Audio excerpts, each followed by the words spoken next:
오늘 우리가 나눌 하나님의 거룩하신 말씀은 구약성경 요나서 제4장 10절부터 11절 말씀입니다. 오늘 우리가 나눌 하나님의 거룩하신 말씀은 구약성경 요나서 제10절부터 11절까지 말씀입니다. 4장 제10절부터 11절까지 말씀 1290면에 있습니다. 제가 대신 봉독하여 올립니다. 여호와께서 이르시되 내가 수고도 아니하였고 재배도 아니하였고 하룻밤에 났다가 하룻밤에 말라버린 이 박넝쿨을 아꼈거든. 하물며 이 큰 성읍 니느웨에는 좌우를 분별하지 못하는 자가 10만여 명이요 가축도 많이 있나니 내가 어찌 아끼지 아니하겠느냐 하시니라. 아멘. 하나님 감사합니다. 아버지의 은혜 가운데, 아버지의 사랑 가운데 이 시간도 아버지의 말씀을 나누며 아버지 앞에 모일 수 있도록 허락하심에 영광을 올리옵나이다. 이 나눠지는 말씀 가운데 아버지의 사랑을 다시금 깨닫게 하옵시고, 아버지의 은혜를 깨닫게 하옵시고, 아버지의 크신 강복을 깨닫게 하시어 주시옵소서. 이 시간 가운데도 역사해 주시는 아버지께 영광을 올려오며 우리 구주 예수 그리스도님 이름 받들어 기도 올려옵나이다. 아멘. 또 새로운 한 주가 시작이 됐습니다. 참 빠릅니다. 그런 거 보면 참 세월 가는 게 너무 빠르고 벌써 이제 2월 중순이 됐죠. 요나서 같은 경우까지 또 요나서까지 왔는데 이제 6권 구약은 남았습니다. 이제 다시 신약이 시작이 되는데요. 참 긴 여정이었습니다. 매주 이제 구약 성경 한 권씩을 이렇게 보는 여정이었는데 거의 끝을 향해 갑니다. 시끄럽습니다. 많이 시끄럽고, 시사 얘기, 정치 얘기를 안 할 수가 없을 정도로 참 시끄러웠는데, 총선이 분풀이도 아니고, 자기들 사리사욕 채우는 것도 아니고, 복수하기 위해서 나오는 것 같아서 마음이 상당히 좋지를 않습니다. 그리고 이제 명절이 지금 이제 지나고, 예배를 이렇게 드리고 있는데, 제가 감사한 분들이 특별히 우리 두 분이 계십니다. 우리 시나브로님하고 지로님. 유튜브 온라인 영상을 통해서, 예배 영상을 통해서 많이 이렇게 댓글 달아주시고, 호응해주시고 하는데 참 너무 감사합니다. 두 분께 참 감사의 말씀, 이 영상을 통해서 좀 올리고 싶고요. 지난 시간, 새샘교회가 개척이 돼서 이렇게 온 시간을 갖다 보면 참 도와주시는 분들이 많으셨구나, 이런 생각이 들어요. 그리고 또 저희 회사도 그렇고, 또 국제일보, 얼마 전에 시작한 국제일보 회사도 그렇고, 이게 참 여러 사람들의 도움 가운데서 성장을 했구나, 이런 좀 생각이 들었거든요. 물론 아버지 하나님의 은혜 가운데 이루어졌고, 5평이었던 회사가 13개의 지사를 가질 때까지 사람으로서는 할 수 없을 때 분명히 아버지께서 하셨다는 겁니다. 우리는 인생길에서 갈림길은 항상 존재하기 마련입니다. 어떤 것으로 해야 될지, 어떤 것으로 가야 될지는 아주 사소한 문제부터 생기기 마련이죠. 그때 하나님의 뜻을 구한다는 게 말처럼 쉽지는 않습니다. 분명 내 생각부터 들어가고 내 욕심부터 들어가기 때문이거든요. 그런 부분들만 없다고 하면 참 고귀하고 거룩한 인생이 되겠지만 우리 사람의 인생이 그렇지는 않습니다. 항상 지저분할 수밖에 없고 죄악의 길을 선택할 수밖에 없는 존재이기 때문입니다. 이 요나서 말씀을 보면요, 우리가 1절 말씀을 보겠습니다. 1장 1절 말씀인데요. 여호와의 말씀이 아미떼 아들 요나에게 임하니라 이르시되. 아멘. 이 성경에서는 꼭 아버지가 나옵니다. 이새의 아들 다윗. 꼭 이런 식으로 그 아버지의 부친의 이름이 나온단 말이죠. 다윗의 아들 솔로몬의 계보라, 이런 식으로 나오고. 그러면 악의 아들 아굴 이렇게도 나오고. 왜 그러냐면 바로 족보를 상당히 중시합니다. 성경에서는. 그 이유가 뭐냐면 부모가 하던 대로 그대로 따라갑니다. 자식들이. 더 구체적으로 얘기를 하면 아미떼의 행적을 요나 선지자님도 따라간다 이 말입니다. 본성을. 근데 특이한 경우가 있습니다. 아버지는 훌륭했는데 자식이 엉망인 경우도 많고요. 아버지는 엉망이었는데 자식이 훌륭한 경우, 뭐 이런 경우가 있죠. 르호보암 얘기도 마찬가지일 겁니다. 그런데 성경에서 그럼에도 불구하고 이 족보를 중시하는 이유는 그 집안의 대가 거의 비슷하게 가기 때문이라는 겁니다. 여기서 1절에서도 아미떼 아들 요나가 이렇게 나오게 됩니다. 요나 선지자님께서는 어떠한 인품을 갖고 계셨냐면, 물론 뭐 이분이 회심을 했다고는 볼 수가 없어요. 자신의 뜻을 조금 꺾으셨다고는 볼 수 있겠지만 이분은 자신의 생각이 제일 우선순위셨습니다. 요나 선지자님의 이유는요. 예전에 한번 요나 선지자님에 대해서 이렇게 설교를 한번 한 적이 있는데 요나서의 기본적인 내용은 이겁니다. 아버지께서 이 요나 선지자님에게 어디로 가라고 명령을 하세요. 명령을 하시는데 이 요나 선지자님이 가시지를 않습니다. 니느웨로 분명히 가라고 하셨는데요. 다시스로 가십니다. 그 이유가 뭐였냐면 아버지의 말씀을 듣기 싫다는 뜻이었습니다. 이것으로 추측해 보건대 아미떼 선생님 또한 하나님의 뜻을 한 번씩 거스르지 않았겠냐. 뭐 이렇게도 좀 볼 수가 있겠죠. 무튼 그러한 가운데서 이 요나 선지자님이 도망을 치시는데 배를 타시게 됩니다. 아버지의 명령을 듣기가 싫습니다. 하나님의 명령을 듣기가 싫습니다 하고 도망을 가시다가 배에 풍랑이 일으키십니다. 그래서 다 죽을 상황이 됐어요.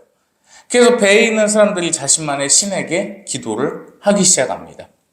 뭐 우상들도 많았고요. 여러 가지 바알도 있었을 것이고 다 빌고 있어요.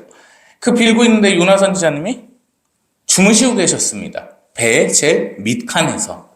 그러니까 사람들이 가서 깨웁니다. 일어나세요. 일어나세요. 큰일 났어요. 그래서 이제 일어나서 잠결에 왜 그러십니까? 그랬더니 배에 풍랑이 일어나서 이게 다 죽게 생겼는데 큰일 났다는 거예요. 그래서 이제 올라가서 갑판으로 올라가서 사람들이 얘기를 하기 시작합니다. 서로 각자 신께 빌으시라. 그래야지 우리가 살 수 있다. 그래서 요나 선지자님하고 다 이제 기도를 하기 시작하는데 요나 선지자님은 기도를 하시지 않습니다. 그래서 사람들이 의아하죠. 그 가운데서 해결책이 하나 나왔습니다. 우리 중에 누구 하나가 분명히 잘못해서 이러한 풍랑을 만난 것 같은데 제비를 뽑아서 누가 그랬는지를 봅시다. 그 제비를 딱 던졌는데 요나 선지자님 앞에 제비가 떨어졌어요. 그래서 사람들이 이제 물어보는 거죠. 당신이 무슨 잘못을 했습니까? 그래서 요나 선지자님 말씀을 하십니다. 사실 하나님 아버지께서 나한테 니느웨로 가라고 하셨는데 나는 그러기가 싫어서 다시스로 도망을 가던 중이었습니다. 그때 사람들이 기절초풍을 합니다. 이게 여기서 재밌는 사실이 있어요. 바알을 믿기도 했고 여러 가지 모압의 신들을 믿기도 했는데 헤롯디아를 믿기도 했고요. 이 사람들이 여호와 하나님의 거룩하신 이름을 듣자마자 놀랬다는 겁니다. 어떻게 보면 이 사람들이 요나 선지자님보다 믿음이 강했다고 볼 수 있는 거죠. 네가 그 짓을 했으니까 하나님께서 이렇게 우리를 죽게 하시는 거야? 이렇게 얘기를 한다는 겁니다. 그러니까 요나 선지자님이 얘들이 뭐 하는 짓인가 하는 눈으로 보고 계세요. 그러니까 이제 사람들이 얘기를 합니다. 당신 그럼 하나님께 빨리 회개를 하시고 니느웨로 가세요. 그러니까 요나 선지자님이 얘기를 합니다. 내가 없으면 하나님께서 벌하시지 않을 것입니다. 그죠? 그랬더니 그렇기는 하다. 그럼 나를 바다에 던져버리십시오. 이렇게 얘기를 하는 거예요. 이유가 뭡니까? 나는 솔직히 살기도 별로 싫고 그냥 하루하루 연명하고 있는 삶인데 죽는 것도 나쁘지 않을 것 같아서 그러니까 좀 던져주세요. 제발. 이렇게 얘기를 해요. 그때 사람들이 다시 한번 기절 초풍을 합니다. 당신을 죽이면 우리가 하나님 앞에 벌을 받아서 다 죽어버릴 텐데 우리 보고 살인을 하라는 겁니까?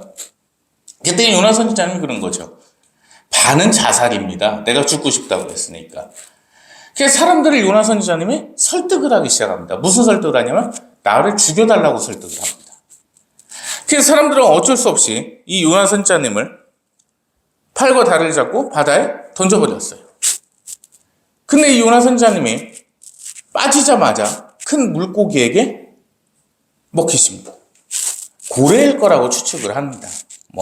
향유고래나. 근데 물고기의 뱃속에 들어가셨는데 사셨단 말이에요. 그 물고기의 뱃속에 들어가신 겁니다. 그 요나 선지자님이 이제 고난 가운데 빠졌으니까 다시 하나님께 말씀을 하시는데 기도를 하십니다. 우리가 요나서 제2장 1절부터 2절 보겠습니다. 요나가 물고기 뱃속에서 그의 하나님 여호와께 기도하여 이르되 내가 받는 고난으로 말미암아 여호와께 불러 아뢰었더니 주께서 내게 대답하셨고 내가 스올의 뱃속에서 부르짖었더니 주께서 내 음성을 들으셨나이다. 아멘. 그 전에 이 1장 마지막 절제 17절 말씀을 보시면 뭐라고 되어 있냐면 여호와께서 이미 큰 물고기를 예비하사 요나를 삼키게 하셨으므로 요나가 밤낮 3일을 물고기 뱃속에 있느니라. 3일 동안 계시다가 이제 회심을 하십니다. 그 말씀이 뭐냐면 이 성경에서 3일이라는 숫자가 되게 중요합니다. 예수님께서 부활을 하신 것도 3일이었습니다. 여기서 요나 선지자님이 회심을 한 것도 바로 3일입니다. 이 3일은 아버지 하나님께서 예비하시는 기간, 신학적으로 이렇게 볼 수는 있습니다. 무튼 그 가운데서 하나님께 기도를 하십니다. 하나님, 제가 생각해 보니까 잘못했습니다. 이 스올, 지옥과 같은 물고기의 뱃속에 있는데 도저히 못 살겠습니다. 살려주세요. 니느웨로 가겠습니다. 그래서 물고기가 아버지께서 역사를 하셔서 요나 선지자를 뵀습니다. 무트로 나오셨어요. 니느웨로 향하시는데 여기서 이제 요나 선지자님이 니느웨로 가셔서 아버지 하나님의 말씀을 제대로 전달을 하시고 이렇게 좀 아름다운 엔딩을 기대를 합니다. 그런데 반전이 또 하나 생겨버립니다.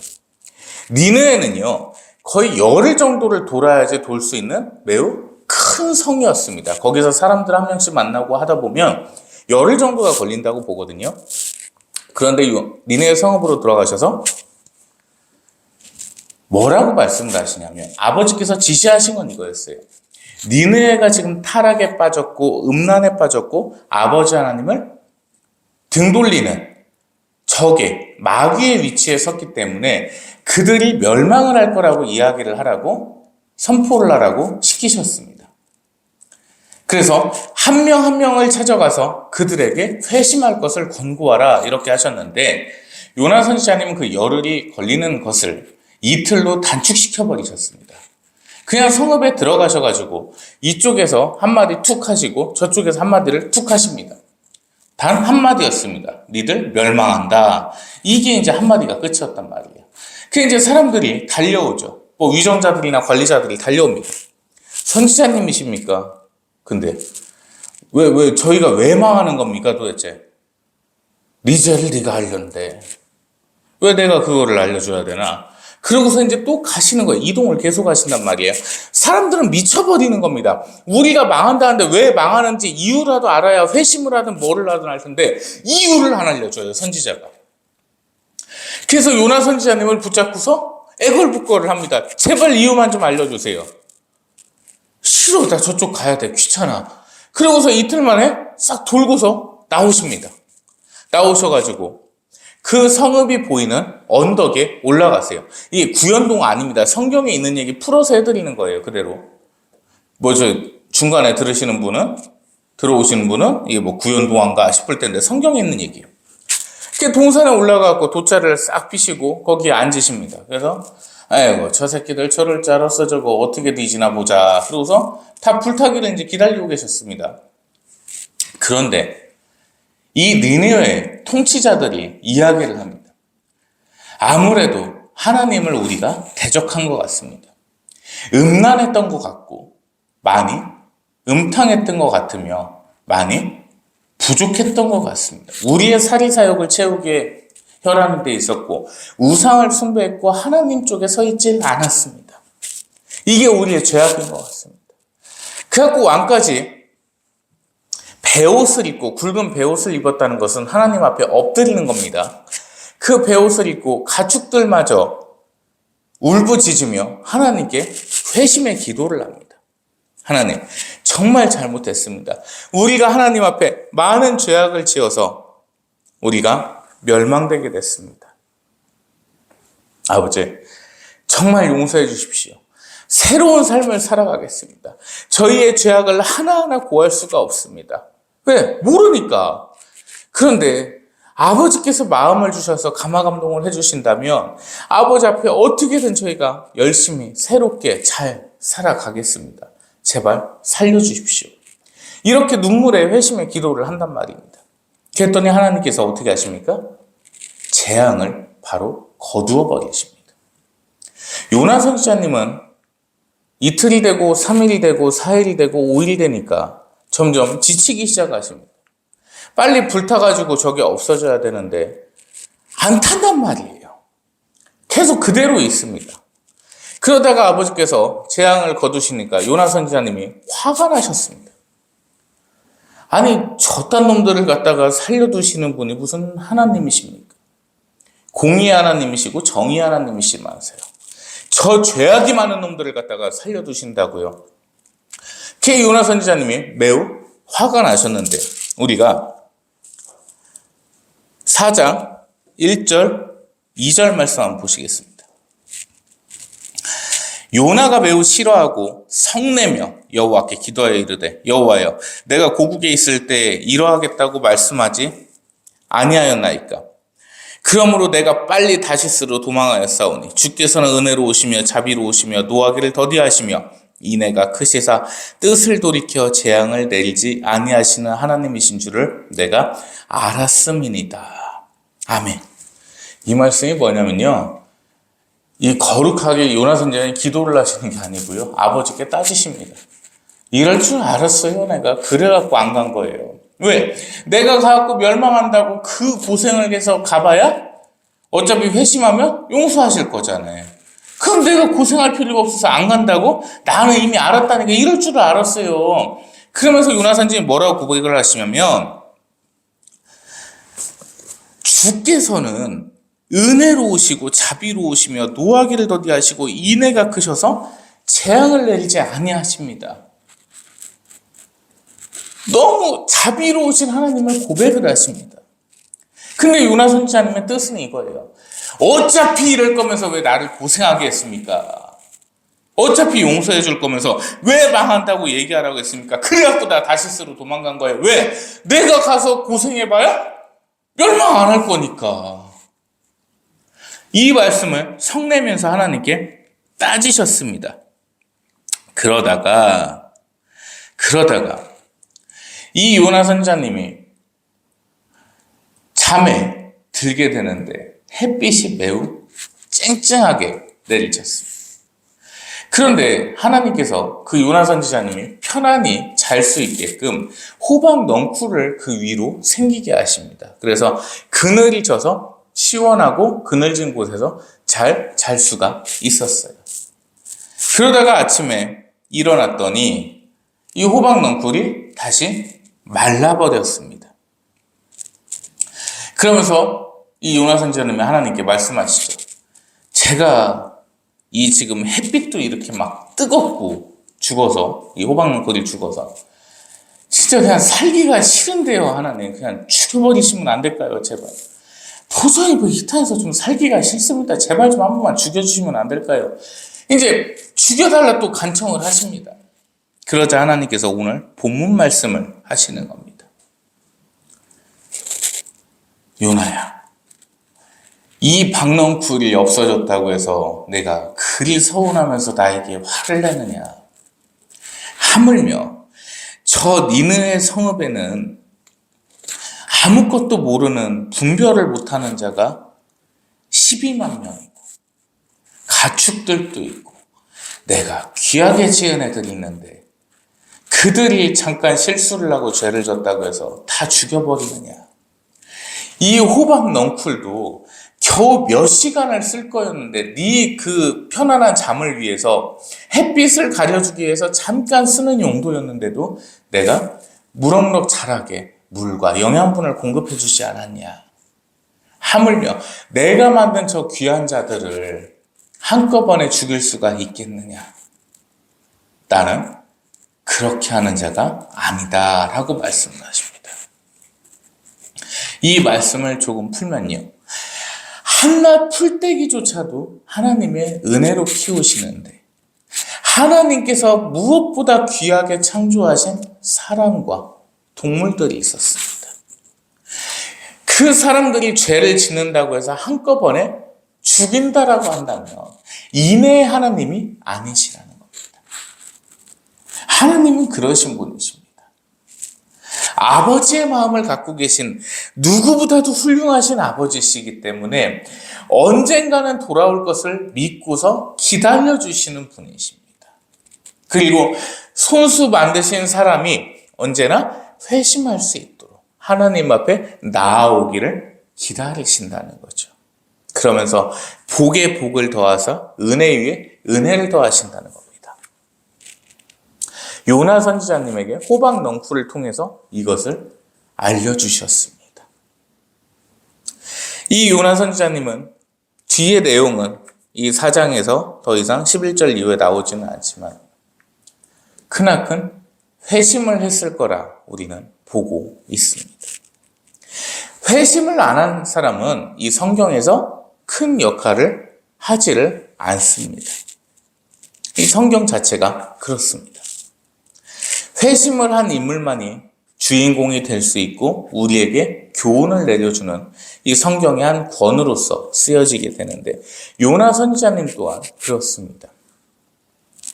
요나 선지자님을 나쁘다고만 할 수는 없습니다. 그 이유는 뭐냐면 하나님께서는 분명히 회심 가운데 은혜를 내리실 거고 재앙을 내리시 아니하실 겁니다. 그런데도 굳이 요나 선지자님에게 니느웨 성읍으로 가서 그들이 회심할 수 있도록 선포하라 하십니다. 사람의 입장에서 보면 의미 없는 일입니다. 왜냐하면 어차피 저들은 회심을 할 건데 내가 굳이 왜 수고를 해야 되느냐. 그런데요, 다시스로 도망가는 와중부터 시작해서 다시 니느웨로 가셨다가 그 이틀 만에 선포를 끝내고 동산에서 돗자리를 깔고 호박 넝쿨이 생기는 이 가운데서 우리에게 주는 교훈과 깨달음은 어마어마합니다. 성경은 그래서 간단하지가 않습니다. 한두 가지의 뜻과 해석으로 끝날 수가 없다는 것이죠. 일련의 사건들, 약 5가지 정도로 요나서에서 보고 있는데요. 이 5가지의 사건으로 인해서 하나님께서 얼마나 자비로우시며 인애로우신지를 알 수 있다는 거지요. 요나 선지자님 같은 경우에도 처음에는 하나님과 반대되는 느낌이었습니다. 하나님께 그저 순종적인 모습으로만 보이지는 않았습니다. 그런데 이 니느웨 사건으로 인해서 요나 선지자님은 하나님을 진실되게 깨달았고 하나님 앞에 숙이게 되었습니다. 이 사건 가운데서 니느웨 12만 명이 회심을 해서 하나님께 돌아왔고 요나 선지자님도 다시 돌아왔으며 알지는 못하지만 그 뱃사람들도 하나님을 믿지 않았을까라고 생각을 하는 겁니다. 몇 명이 회심을 한 겁니까? 한 영혼이 천하보다 귀하다고 하셨는데 12만 명이 넘습니다. 성경은 이렇게 역사적인 사건들을 하나님의 구속사 가운데서 다루고 있습니다. 내 뜻이 중시되면 한 명이었다는 겁니다. 무슨 말씀이냐면 만약에 요나 선지자님이 이 니느웨 사건을 겪지 않으셨다면 하나님을 더 좋아했을 수도 있습니다. 왜? 내 뜻을 다 들어주시는 하나님이시네. 아유, 감사합니다. 단 한 영혼만요. 그러나 이 사건으로 인해서 요나 선지자님 뿐만이 아니라 12만 명이 구원을 받게 됐습니다. 사람의 뜻으로는 결코 하나님의 마음을, 그 깊이를, 진리를 이해할 수는 없습니다. 어떻게 역사를 하시고 어떻게 인도를 하시는지 사람의 뜻으로는 도저히 납득이 안 가기 마련입니다. 성경에서 멈추라고 했을 때는 멈춰야 되는 것이고요. 성경에서 지속하라 하셨으면 지속해야 되는 겁니다. 우리는 그래야 됩니다. 그렇지 아니하다면 우리는 하나님께 속한 자들이 아닙니다. 그저 세상 가운데서 내 욕심으로 살아가는 사람일 뿐입니다. 위정자들이 이 뜻을 다 깨달으면 얼마나 좋을까요? 얼마나 기쁘고 행복한 나라가 되며 대한민국이 되겠습니까? 그러지 못한 사실에 가슴이 좀 무너져 내립니다. 얼마 전에 국제일보에서 북한이 주적이라는 얘기를 했더니 이런 댓글이 달리더라고요. 북한이 한반도의 평화를 위해서 한국을 쳐들어왔답니다. 간첩인데 그냥 대놓고 간첩이지 않습니까? 그런 것들이 설칠 수 있도록 놔뒀던 이 대한민국의 위정자들에게 정말 욕을 하고 싶습니다. 어떻게 그따위로 정치를 했길래 간첩 새끼들이 들끓는 나라를 만들었고 청주 간첩단 사건에서 1심에서 지금 12년 나왔다고 하던데요. 휴전주의 국가에서 간첩을 사형을 못 시키는 게 참 안타깝습니다. 혼돈의 시대에 빠져 있고 체제 전쟁에 빠져 있습니다.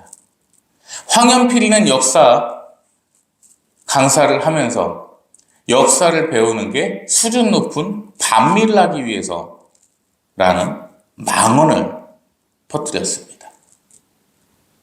북한은 우리가 함께 가야 되고 일본은 적이랍니다. 아버지 하나님 앞에서 분명하게 말씀드릴 수 있는데요. 일본은 한국을 침략한 적이 없습니다. 조선을 침략한 것도 임진왜란이 끝입니다. 절대 1910년 한일 합방은, 이란 합방은 일본이 쳐들어온 게 아닙니다. 왕조에서 승인을 해서 나라가 합쳐졌을 뿐입니다. 그런데 그 거짓말을 가지고 선동당하고 헛소리를 해대는 이 심각한 수준 낮은 대한민국에서 한편으로는 이런 생각이 들어요. 수준이 낮은 게 아니라 간첩들이 선동을 하고 있구나. 이런 생각을 한단 말이에요. 이 나라가 어디를 가고 있을까? 생각해 봐야 된다는 것입니다. 어떻게 보면 지금의 대한민국은 이 니느웨 성읍보다 훨씬 더 못한 짓을 하고 있습니다. 감사가 없고 미안함이 없습니다. 일본을 가면 지나가다가 누군가의 어깨를 치면 스미마센이라는 단어가 자동으로 나옵니다. 엘리베이터에서 내릴 때 사람들이 있을 때 좀 이렇게 사이를 비집고 가야 되면 시츠레시마스 이 말이 자동으로 나옵니다. 한국에서 어깨를 치고 가서 쳐다보면 같이 쳐다봅니다. 전문 용어로 야립니다. 뭘 쳐다봐? 이런 반응이거든요. 한국에서 엘리베이터를 타보면 유모차를 끌고 엘리베이터를 타는 아주 기이한 만행을 보게 되는 경우도 다수가 있는데 어떤 맘충이라고 흔히 표현들을 하죠. 이 시장 바구니 같은 거 봉투를 잔뜩 들고 엘리베이터 안에 있다가 자기가 내릴 층수가 되면 사람들 사이를 그저 막 비집고 막 무슨 게임하듯이 튀어나가 버립니다. 옆에 사람들은 인상을 찌푸리게 되죠. 쇼핑카트를 끌고 엘리베이터를 타는 기이한 현상도 많이 봤습니다. 짱깨를 욕하는데 짱깨랑 수준 거의 비슷해 보입니다. 고마움이 없고 감사함이 없는 나라라는 거죠. 미안함도 없는 나라입니다. 미안하다는 얘기를 하면 무슨 지가 그렇게 바닥을 기는 느낌인가 봅니다. 자존심이 그렇게 상하나 봅니다. 그리고 죄송하단 말도 거의 못 들어봤습니다. 미안하다고 짓거립니다. 더 웃긴 걸 알려드릴까요? 지보다 나이가 조금 어려 보이고 하면 제가라는 표현을 안 쓰고 초면에 내가라는 만행을 저질러 버립니다. 제가라고 하면 자존심이 무척 상하고 지가 밑이 되는 느낌인가 봅니다. 왜냐하면 노비 새끼들이라 자격지심에 쩔어 있습니다. 제가 초반에 족보 말씀을 드린 이유가 바로 그겁니다. 지 할아버지가 황구고, 지 증조 할아버지가 백구새끼고, 지 고조 할아버지가 이름도 없는 무명의 삼돌이었기 때문에 자기를 낮추면 더 천하게 볼 거라는 자격지심과 열등감에 피해의식에 쩔어 있습니다. 그게 한국인의 표본입니다. 70%가 노비였기 때문에 30%를 빼고는 다 열등감에 쪄들어 있는 것이죠. 그게 얼마나 멍청한 짓이냐면요. 내가라는 표현을 안 쓰고 제가라는 표현을 쓰고요. 미안하다는 표현보다 죄송합니다라는 표현과 고맙다는 말보다 감사하다는 표현을 썼을 때 그 사람의 인품은 높아집니다. 참 배우신 분이구나. 그런데 그거를 모른다는 거죠. 제가 한 번씩 일례를 들어드리는 게 있습니다. 바로 편의점입니다. 편의점에 가서 아르바이트생이 엄청나게 친절하게 대해주면 편의점 사장님이신가 보네 이 생각을 하게 됩니다. 그런데 알바생이 개판 5분 전으로 뭐 어디 있을까요? 저기 찾아보세요. 이렇게 손가락질이나 하고 핸드폰이나 두드리고 있으면 저 새끼 알바 새끼네 이렇게 생각을 한다는 거예요. 자신의 인품을 자신이 낮추고 있습니다. 이것이 오늘날의 현실입니다. 정교조 좌빨들이 교육시켜놓은 온상이며 열매입니다. 썩어버렸습니다. 기업을 운영하면서 목회를 하면서 하루에 약 20여 명의 사람을 만나는 것 같습니다. 그 중에 제가라는 표현을 쓰는 사람은 3명이 채 안 됩니다. 처음에는 그들이 내가라는 표현을 써도 저는 제가라는 표현을 썼습니다. 그렇게 하면 얘들이 인품이 됐다고 알아주겠지. 그랬더니 웬걸 노비 새끼들이 인품을 알아볼 수가 없습니다. 그래서 저도 내가라는 표현을 같이 써버립니다. 반존대를 쓰길래 저도 반존대를 써버립니다. 무슨 연애를 하기 위해서 플러팅을 하는 것도 아니고 반존대를 나이 40에 배웠습니다. 이것이 한국에서 살아가는 방법입니다. 저 목사님이 지금 무슨 말씀을 하시는 건가 이렇게 생각을 하실 텐데 이게 오늘날의 현실이라는 겁니다. 곰곰이 생각을 해보세요. 제 말씀이 틀렸는지. 제가라는 표현 얼마나 들어보셨습니까? 통신사 상담원한테 들어봤을 겁니다. 길거리에서 잠깐이라도 부딪혔을 때 죄송합니다 하고 고개를 숙이는 경우를 얼마나 볼 수 있습니까? 카페나 편의점이나 무언가를 사러 마트에 갔을 때 찾아와 주셔서 감사합니다 소리를 들으신 적이 얼마나 있으실까요? 저는 한국에서는 없었습니다. 이것이 현실이라는 겁니다. 이것만 기억해 주셨으면 좋겠습니다. 지금 한국이 니느웨 성읍이 되어 있습니다. 부정적인 얘기만 하면 좀 그렇죠. 이번 4월 10일 총선에서 정말 수준 높은 대한민국으로 이끌 수 있는 위정자들, 그리고 지역 감정이나 지역 사회의 이익을 위해서만 움직이는 자들이 안 나오기를 바랍니다. 특히 전라도 잘 들으십시오. 광주 잘 들으세요. 먼 놈의 파란색 보자기만 쓰고 나오면은 누가 나와도 말 못하는 애가 나와도 득표율이 95%를 넘겨버립니다. 그러지 마십시오. 사람을 보고 찍으세요. 엊그저께 영상을 하나 보니까 노무현이 출마했을 때 부산을 갔는데 부산에서 일을 했답니다. 그래갖고 지나가는 어르신한테 여기서 노무현이 좀 득표율이 많이 높을 것으로 예상되는데 어떻게 생각하죠? 그거 뭐 말도 안 되는 소리를 하고 있습니까 지금? 그러다 우리 부산은 한나라당이어야 돼요. 뭐 쓸데없는 소리를 하고 있어 지금. 그거 어디서 그렇게 나왔어요? 그 좀 득표율이 좀 높게 말도 안 되는 소리야. 우리 부산은 한나라당이어야 돼. 한나라당이. 이게 좋아 보이지는 않습니다. 사람을 보고서 진실된 사람, 정말 정치를 깨끗하게 할 수 있는 사람을 뽑아야 되는 거지. 당을 보고서 우리는 이 당, 우리는 저 당. 이게 잘못됐다는 거예요. 다 섞여야 돼요. 국민들 입장에서 국회의원 300명 중에서요. 100석이 제일 효율적입니다. 미친 듯이 싸워야 됩니다. 3당 체제가 돼서. 거대 야당이나 거대 여당은 국민들에게 득이 되지 않습니다. 군소정당도 섞이고 대형 정당도 섞여서 정말 서로 간에 견제를 하고 타협을 하고 싸우고 이래야 국가가 발전이 되는 거지, 결코 이 상태대로 가면 발전은 없습니다. 그래서 대한민국을 위해서 많은 기도 같이 해주시기를 바라고요.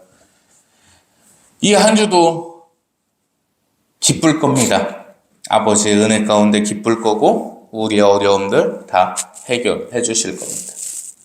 세상 가운데서 많은 고민과 그리고 아픔들 안고 이 말씀 앞에 오셨을 줄 믿습니다.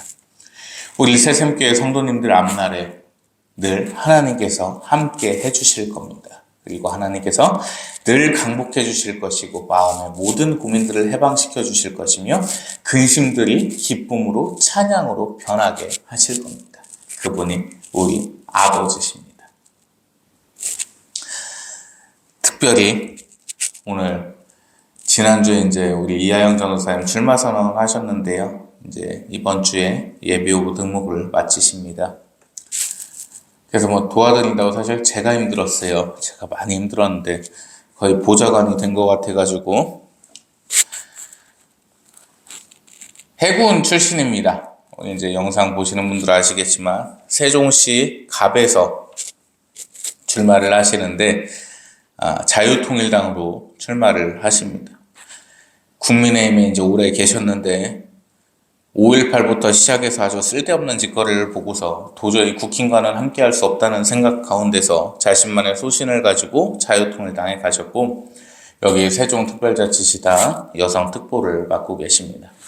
많이 좀 응원을 해주십시오. 드넓은 바다 해군으로서 적국으로부터 북한으로부터 열심히 지키시다가 이제 정치에 입문을 하셨는데 많이 기도해 주십시오.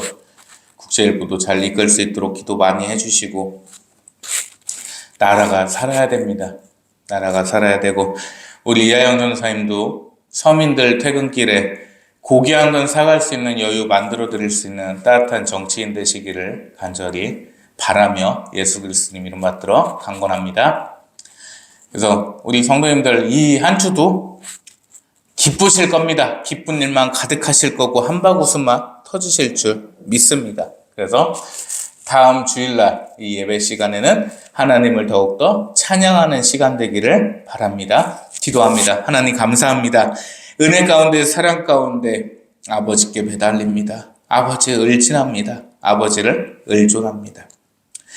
저희 마음 모든 근심들, 모든 걱정들 아버지께 찬양으로 변하길 원하오며 아버지 앞에 모든 고민들을 이끌고 힘듦을 이끌고 지침을 이끌고 왔습니다. 돌아가는 발걸음 가운데 기쁨으로 찬양하며 돌아갈 수 있도록 아버지 이끄시어 주시고 인도하시어 주시옵소서. 아버지의 사랑에 감사와 찬양을 올려며 우리 구주 예수 그리스도님 이름 받들어 기도 올려옵나이다. 아멘. 이제는 우리 구주 예수 그리스도님의 무한하신 은혜와 아버지 하나님의 극진하신 사랑하심과 성령 하나님의 내주동 감화감동 인도 역사하심이 이 시간 하나님께 영광 돌리길 원하는 하나님만을 찬양하기 원하는 하나님의 거룩한 백성들 머리 위에 이제로부터 영원무궁토록 항상 함께 계실지어다. 아멘.